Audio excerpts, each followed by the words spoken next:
कैसे हैं दोस्तों? उम्मीद है आप सब ठीक ही होंगे। देखिए, हम बात तो प्रोजेक्ट के बारे में करना चाहते हैं, पर आप लोगों के जो प्रश्न हैं वो थोड़े से ज्यादा हैं, पर हम जल्दी से जल्दी आएंगे उसके ऊपर भी। चलिए, एक बहुत ही गंभीर प्रश्न है कि चेतना ईश्वर में कैसे दिखाई देते हैं, कैसे कांटेक्ट करते हैं, कैसे उनकी शक्ति हमसे बात करती है, क्या होता है क्या नहीं होता है, उसके ऊपर कुछ बात कर लेते हैं। देखिए, शक्तियां हमसे ना दो तरीके से बात करती हैं। एक तो हम उनके पीछे जाते हैं, हमें वो सिद्धियां चाहिए होती है, हमें कुछ चाहिए होता है। एक तो वो तरीका हो गया। दूसरा होता है हम उसे डिजर्व करते हैं, हम उस स्टेज पे पहुंच जाते हैं कि हमें ऑटोमेटिकली मिल जाती है। दोनों के बीच में डिफरेंस बहुत गहरा और बहुत बारीक है। दोनों को डिफरेंस को समझे। जब आप किसी सिद्धि के पीछे जाते हैं, या जब आप किसी ईश्वर के मामलों के ऊपर जाते हैं कि आपको कोई चीज चाहिए, तो आप क्या करते हैं? आप उसे पाने की कोशिश करते हैं, आप उसे पाने का प्रयत्न करते हैं। इसका एक अर्थ यह हुआ कि आप उस चीज को डिजर्व नहीं कर रहे हैं, पर आपको वो चीज चाहिए। मान लीजिए आपको कोई सिद्धि चाहिए, किसी को भी कोई सिद्धि चाहिए, कोई शक्ति चाहिए, तो वो क्या करेगा? वो तपस्या करेगा, वो उस लायक बनेगा। साइकोलॉजिकली क्या होता है? साइकोलॉजिकली यह होता है कि अगर हम हम किसी इंसान से कुछ डिजर्व कर रहे हैं और वो इंसान हमें नहीं दे पा रहा, तो हम शायद उस इंसान की वो रिस्पेक्ट भी नहीं करते। मान लीजिए साइकोलॉजिकली सोसाइटी में यही चलता है। पर गॉड के केस में क्या हो जाता है? गॉड के केस में ये होता है कि हमें पता है वो गॉड है, वो ऑल पावरफुल, हमारे दिमाग में फिट है, वो सब कुछ दे सकते हैं। तो कम ही हो सकता है हमारे अंदर ही कहीं हो, तो हम उस शक्ति के लिए जाना चाह रहे हैं, हम उस पावर के लिए जाना चाह रहे हैं। अब जब हम उस शक्ति या पावर के लिए जाना चाह रहे हैं, तो उसके पीछे मोटिव क्या है? कोई लोभ है, या हमें पावर चाहिए, या हमें पावरफुल बनना है? क्या कारण है कि हम ईश्वर के पीछे ना जाके उनकी किसी पावर के पीछे जा रहे हैं, उनकी किसी सिद्धि के पीछे जा रहे हैं? इसका एक बहुत अच्छा उदाहरण है रावण। रावण को शिव नहीं चाहिए, रावण को शिव से शक्तियां चाहिए। क्या अगर रावण शिव को वो शक्तियां नहीं देते, तो रावण भगवान शिव का उतना ही बड़ा भक्त रहता? अभी इस प्रश्न का हम उत्तर नहीं खोज रहे, वो अपने दिमाग में रखिए आप। शायद वीडियो के अंत तक आपको वो उत्तर मिल जाएगा। तो देखिए, रावण को तो वो चाहिए, रावण को तो वो चाहिए, रावण उसे चेस करने की कोशिश कर रहा है। पर अर्जुन को कैसे मिल गई? अर्जुन चेस करने की कोशिश नहीं कर रहा। अर्जुन के अंदर प्रारब्ध में, अर्जुन के अंदर वो क्वालिटीज है कि अर्जुन को कृष्ण खुद ज्ञान दे रहे हैं, खुद वो शक्तियां दे रहे हैं, खुद को निश्चिंतता कहते हैं, जो केयरलेसनेस, सब कुछ खुद ही दे रहे हैं उससे। तो ये दोनों के बीच में आपको डिफरेंस समझना बहुत बहुत बहुत ज्यादा जरूरी है। गीता में एक बहुत क्रिटिकल लाइन आती है, बहुत ही ज्यादा क्रिटिकल लाइन यह है, तू मुझे जिस तरह से प्रेम करता है, मैं तुझे उसी तरह से मिलूंगा। तू मुझे जिस रूप में देखता है, मैं तुझे उसी रूप में मिलूंगा। अब ये लाइन बड़ी गहरी है। तो रावण किस रूप में देख रहा है शिव को? रावण शिव को इस रूप में देख रहा है जो देने वाले हैं, जो देने वाली शक्ति है। देने वाले शिव, जो शक्ति देने वाले शिव। अब इस बात को मैं बार बार रिपीट क्यों कर रहा हूँ? रावण जब ऐसे शिव को देख रहा है, तो वो प्रोटेक्टर शिव को मिस कर रहा है, वो ईश्वर शिव को मिस कर रहा है, वो ज्ञानी शिव को मिस कर रहा है, वो प्रेम करने वाले शिव को मिस कर रहा है। रावण केवल एक ही शिव के पीछे जा रहा है जो उसे शक्ति दे दे। तो रावण के साथ वही हुआ, रावण ने जो मांगा शिव ने उसे वो दिया। अब कई बार लोग ये पूछते हैं कि रावण और राम दोनों ही शिव भक्त थे, तो अंतर क्या था? अंतर आज आपको इतना क्लियरली समझ में आ जाएगा जितना क्लियरली शायद अब तक ना समझ में आए। तो रावण एक ही शिव भक्त था, एक ही डायमेंशन का शिव भक्त था, बस और बस। अब राम किसके थे? राम से पहले प्रहलाद पे आइए। प्रहलाद किस टाइप का नारायण भक्त था? नारायण भक्त से समझ लीजिए एग्जाम्पल। वो नारायण कब से प्रेम करता था, नारायण का सम्मान करता था, नारायण को सब कुछ मानता था। अब प्रहलाद उसी चीज को कितने डायमेंशन से देख रहा है? उसके नारायण प्रोटेक्टर नारायण भी है, पालन करता नारायण भी है, उसकी रक्षा करने वाले हो गए, ठीक है, प्रेम करने वाले हो गए। अब प्रहलाद की कितनी डायमेंशन है नारायण को देखने? तब यही चीज आप शिव पे लगा लीजिए। राम अगर शिव को देख रहे हैं, तो राम शिव को इतने अलग डायरेक्शन से देख रहे हैं कि राम के शिव अलग हैं, जिनकी पूजा राम कर रहे हैं, और जिनकी पूजा रावण कर रहा है वो अलग है। आपको इस बात को समझना होगा। वो एक डायमेंशन के शिव है जो बस देते हैं, ठीक है, नहीं दे रहे तो वो रावण के शिव नहीं है। पर राम के लिए क्या है? राम के लिए जो मिला सो सब ठीक। सिर्फ शिव ही हैं, सिर्फ शिव ही रहेंगे। तो ईश्वर एक ही है, नॉमेनक्लेचर नामांकन दोनों का एक ही है, पर फिर भी दोनों को अलग अलग फल ही मिलने हैं। अब यही बात सिद्धि चेतना इन सब के स्तर पर आ जाती है, यही बात। अब जो क्या होता है सिद्धि के अंदर, अब रावण क्या कर रहा है, रावण इतना बड़ा ज्ञानी है, इतना बड़ा भक्त है, सिर्फ भक्त है, लेकिन रावण एक ही एंगल से चीजों को देख पा रहा है, दूसरे तीसरे एंगल से तो चीजें नहीं दिखाई दे रही। रावण प्रोटेक्टर से, लवर से, इन सब के एंगल से कुछ भी नहीं देख पा रहा। रावण केवल गिवर से, जो केवल दे सकते हैं, उनके एंगल से चीजें देख पा रहा है कि वो उसे दे सकते हैं। तो रावण का नजरिया भी वहीं तक सीमित है, रावण देख भी वहीं तक पाएगा बस। अब राम का क्या, राम को हर तरफ से चीजें नजर आ रही है। प्रहलाद को अपने हिसाब से नजर आ रही है, कहने को बच्चा, लेकिन फिर भी उसे पता है कि पावरफुल विष्णु ही है। मैं आपको बताना क्या चाह रहा हूँ, रावण इतना परम भक्त सिद्ध था, लेकिन रावण भी कहानी को पूरा नहीं समझ पाया। कुछ तो रावण भी समझ गया था कि वो वनवासी राम के आगे रूप बदल के गए, इतना शक्तिशाली होने के बाद भी उसे भी डर था, पर रावण कितना समझ पाया।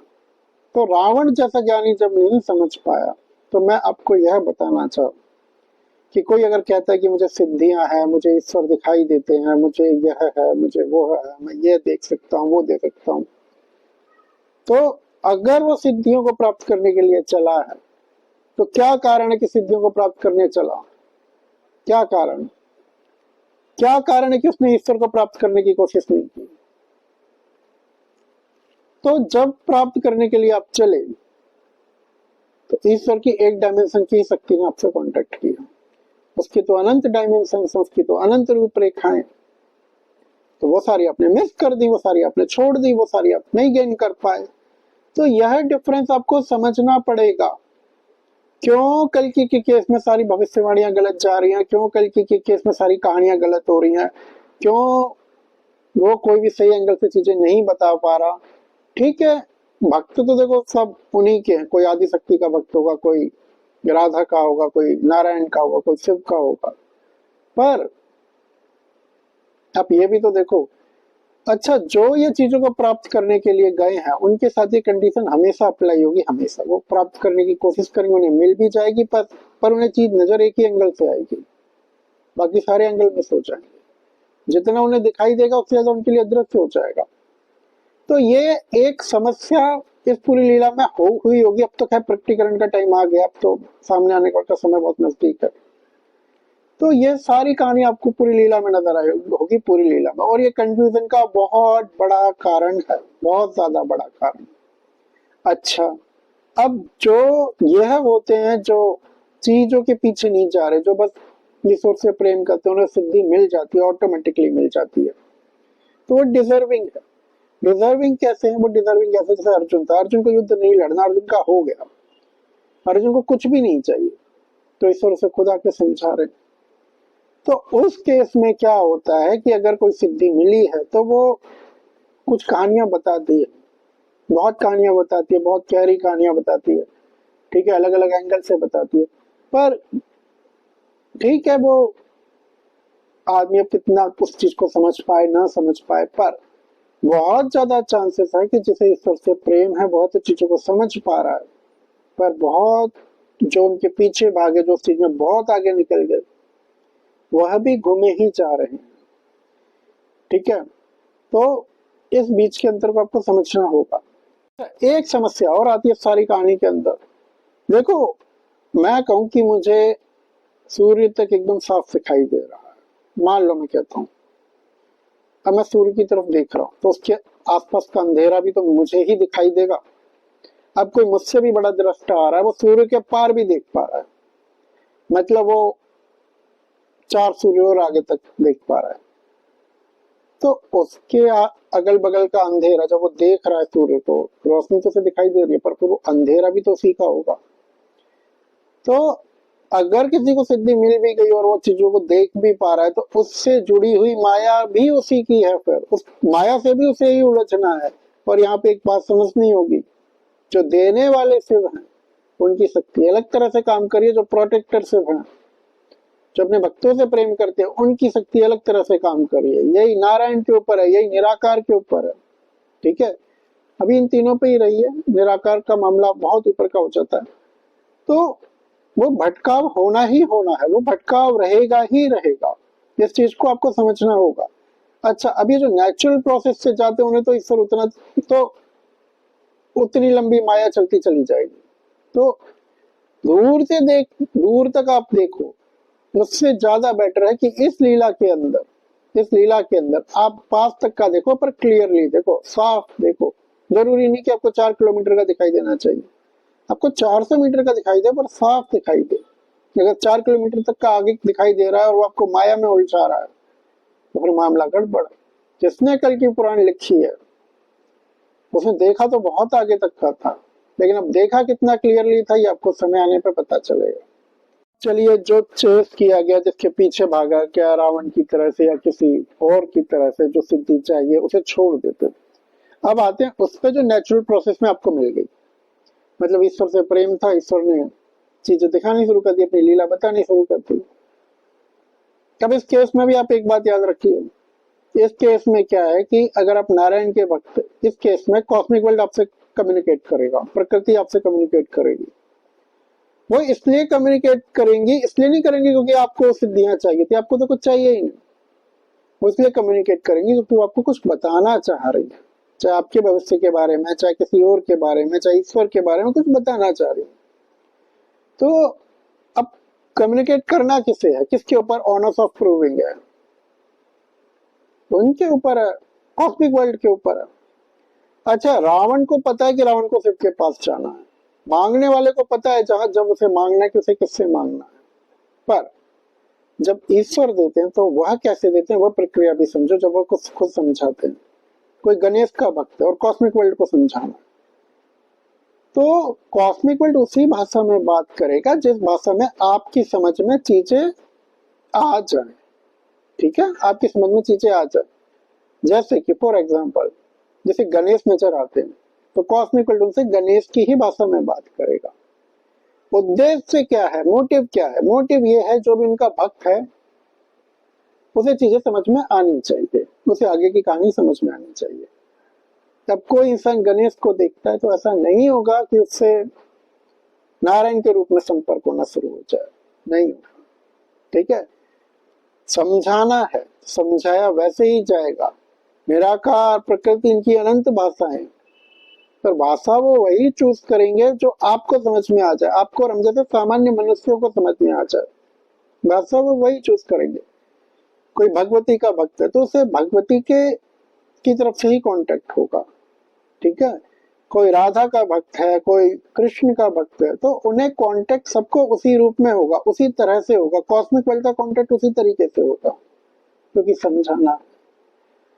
अब यह जो बात है कि भक्त क्या समझ रहा है, कॉस्मिक वर्ल्ड उसे क्या समझा रहा है, ये बस बहुत पर्सनल मैटर है। जो आदमी गणेश से प्रेम करता है, गणेश को मानता है, यह भी हो सकता था वो कृष्ण से ज्यादा प्रेम करता, कृष्ण को सर्वोपरि मान लेता, तो मानने की बात है, तो कॉस्मिक वर्ल्ड उससे वैसे कांटेक्ट करता। अब यहाँ पे क्या है, यहाँ पे क्या है, यह इस बात को डिबेट का इशू कभी ना बनाइए कि गणेश बड़े हैं या कृष्ण बड़े हैं या ये बड़े हैं या वह बड़े हैं, नहीं। जिससे कॉस्मिक वर्ल्ड ने कांटेक्ट किया, उसे कुछ समझाने की कोशिश की, बताने की कोशिश की, उस भक्त की भक्ति बढ़ी है, बस। अब उसे बाहर ना निकालिए कि ये ईश्वर बड़े हो गए, वो ईश्वर बड़े हो गए, ये हो गया, वो हो गया, नहीं, कुछ नहीं। वो तो बस समझाना चाह रहा है, समझ को वहीं तक रखिए। वो डिबेट का टॉपिक नहीं है, वो आर्ग्यूमेंट का टॉपिक नहीं है, वो लड़ाई झगड़े का टॉपिक नहीं है, वो बहस का टॉपिक नहीं है, वो अपने आप को कुछ साबित करने का टॉपिक नहीं है, कुछ भी नहीं है वो। ठीक है, बस।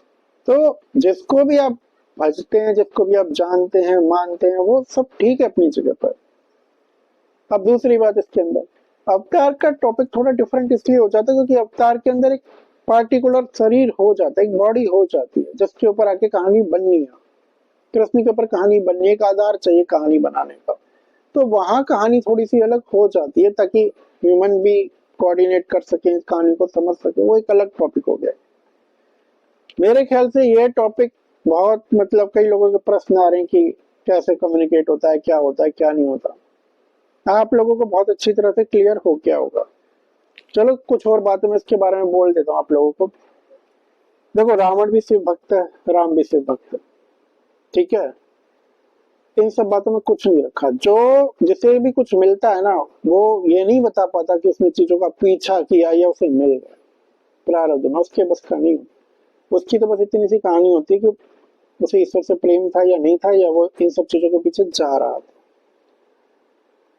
जाने से जो मिला वो पूरा नहीं मिला, मतलब आप उस चीज को डिजर्व नहीं कर रहे थे, आपने फिर भी ली है, फिर भी मांगी है, तो अब आपके पास सारे आयाम नहीं है। आपने अगर कर्म किए हैं, प्रारब्ध में लिखवा के लाए हो, आपके स्वभाव में, अब आप उस चीज को डिजर्व करते हो, तो जब भी चीज ज्ञान मिलेगा पूरा ही मिलेगा, जब भी कहानी मिलेगी पूरी ही मिलेगी। तो हो सकता है कोई आम मनुष्य जो आपको बहुत नॉर्मल सा दिख रहा हो, ठीक है, अपने काम धंधे में लगा हो, दुनियादारी से कोई मतलब नहीं, ईश्वर का बस नाम ही ले पाता हो, बस हार्ड वर्किंग में भी हो सकता है उसे भी ईश्वर की लीला साफ साफ नजर आ रही हो। और यह भी हो सकता है कोई बहुत बड़ा सिद्ध पुरुष माया में घूम रहा हो, ठीक है। अभी के लिए इस टॉपिक पे इतनी बात काफी है। आप लोगों से बात की हुआ टाइम हो गया था, 2 दिन तो मेरे ख्याल से बीत ही गए थे, तो मैंने सोचा आज कम्युनिकेट कर लिया जाए आप लोगों से। तो आज के लिए इतना ही। मुझे पता है थोड़ा छोटा वीडियो है, हमें भी बहुत सारे टॉपिक्स कवर करने थे, पर हम कोशिश करेंगे आगे कवर अप कर लें। आज के लिए इतना ही। खुश रहिए, ज्यादा परेशान ना रहिए, कर्म अच्छे रखिए। डराने वाले बहुत हैं, लोग डराते रहेंगे, हाँ टाइम भी डर का है, पर एक बात सोचिए, हम पहले दिन से क्या कह रहे हैं, सब कुछ हवा की तरह से होता चला जाएगा, हवा की तरह। विश्वास रखिए, सब कुछ होगा, ठीक है। चलिए दोस्तों, मिलते हैं कल। और हाँ, एक चीज हो, मैं कल की नहीं हूं ना, मैं कल की को जानता हूँ। अपने अपने विवेक पे विश्वास कीजिएगा बस, ठीक है। चलिए।